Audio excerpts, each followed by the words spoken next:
What if goals are actually really bad for you?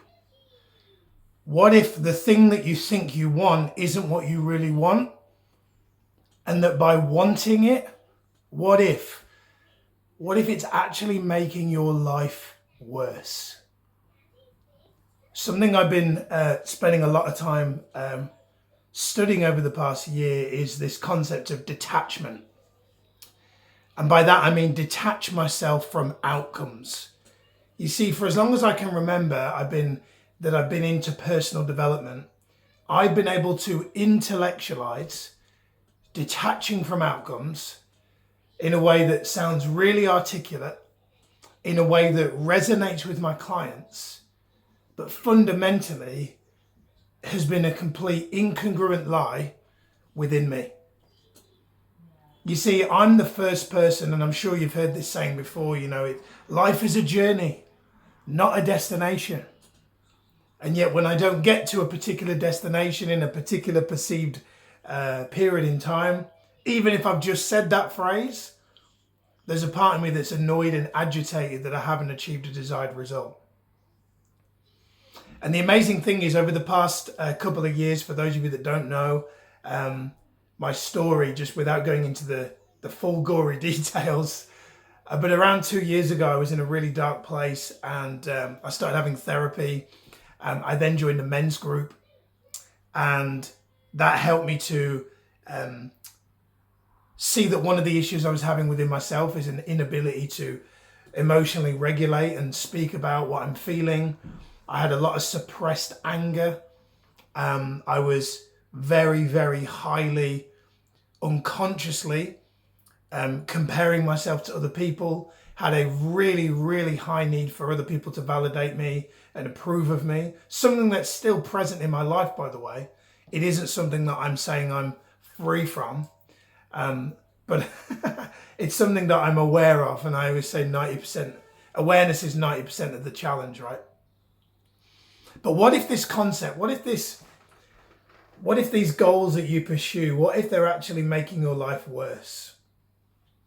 Because here's what I've found about achieving and doing and having and wanting is the more you want something, I've found that the more I want something, if I've gone if I've had any sort of energy that my life will be better by having this thing, for some strange universal reason, if you don't believe in the universe, then forgive me, but I don't know, maybe you can relate. I've had this experience where if I've had an over need or desire, like basically the hungrier I've been for something, like the more needy I've been for something, the further away it's been. Like when I couldn't get a girlfriend, when I desperately wanted a girlfriend, I couldn't get one. And then when I stopped trying, I seem to attract them, making myself sound like I'm some kind of pimp, but hopefully you get the point. So what if this wanting and needing and goal attainment is actually holding you back? And here's why. You see, there's nothing fundamentally wrong with going for goals. There's nothing fundamentally wrong with going for goals, because in case you're listening to this thinking, well, if I don't have a goal, what's the point of living? I believe goals are, at the core, are good. Here's where goals are bad. You see, from my experience, I've found that goals are bad when your self-esteem is intrinsically tied into the result. So if you've ever had the experience of achieving a result in your life and feeling infinitely better about yourself, like if you've ever done something great and felt infinitely better about yourself because of the result, but then if you've done something where you've really given 100% but haven't got the result you've wanted and haven't felt good about yourself, that is an indicator that your self-worth is intrinsically tied into the result. So for example, the athlete trains for years to get to the Olympics, and they get to the final of their Olympic competition and they don't win a medal, and they're devastated. But then somebody else in the race also does not win a medal, but is overjoyed. What is the difference? You could say, well, the first person has higher standards than the second person. The first person is a high achiever and expects to win, and that need to win is a good thing. What if it isn't? What if the thing that's driving them isn't actually healthy? What if the thing that's driving them is they had a tough childhood and they had a parent or a set of parents who pushed them so hard to compete and to win that nothing was ever enough, and that they would only get their parents' love and acceptance if they were winning and achieving?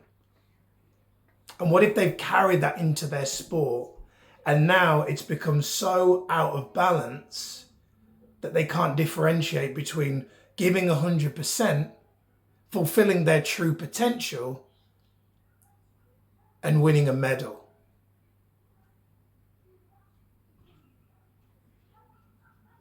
See, I don't think goals are fundamentally bad unless our self-worth is intrinsically tied into the outcome and the result. You see, it's really easy to sit here and intellectualize that life is a journey, not a destination. But if you know you've ever had that experience of getting to a destination and being like, is this all there is? Then you know that you are putting your self-esteem and your self-worth too much in the outcome and not in the effort.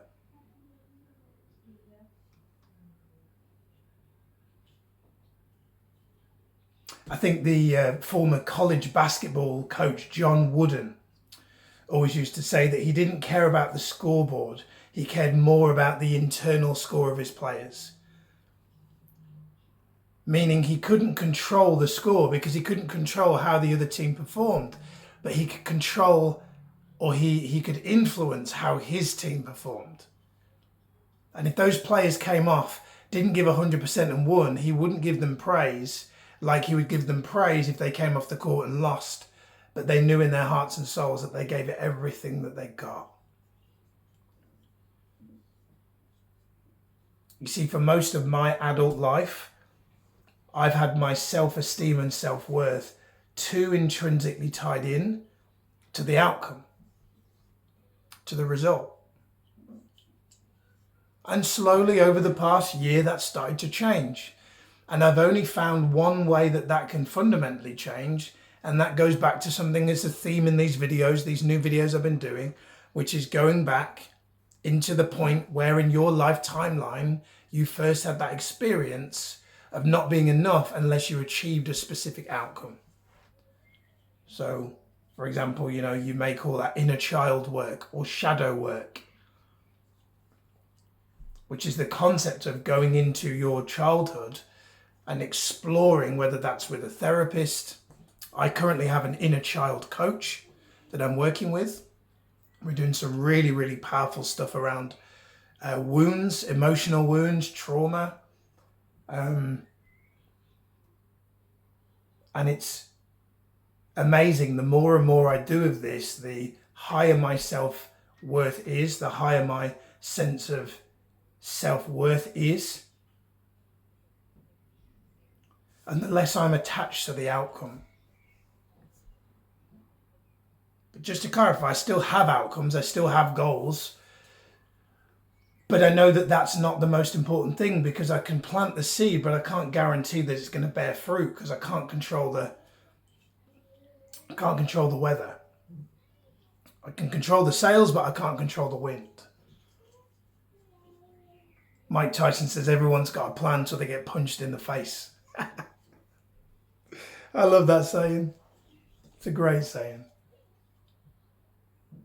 So one of the things I recommend to you, if you're not currently exploring any kind of inner child work and this video has resonated with you, then I recommend you minimum go on YouTube and punch in inner child meditation and just sit for 10 minutes and just follow the guided prompts and see what comes up for you. Second to that, maybe get yourself an inner child workbook or a shadow workbook and explore some of the answers that come up. Powerful, powerful process. If you want to have a conversation with me about inner child work and coaching, I'd be more than happy to have a conversation with you. And another thing I recommend as well, which has been really powerful for me, is to, every time you do something that you think constitutes growth, like as in internal growth, celebrate. Like whatever it is, like celebrate.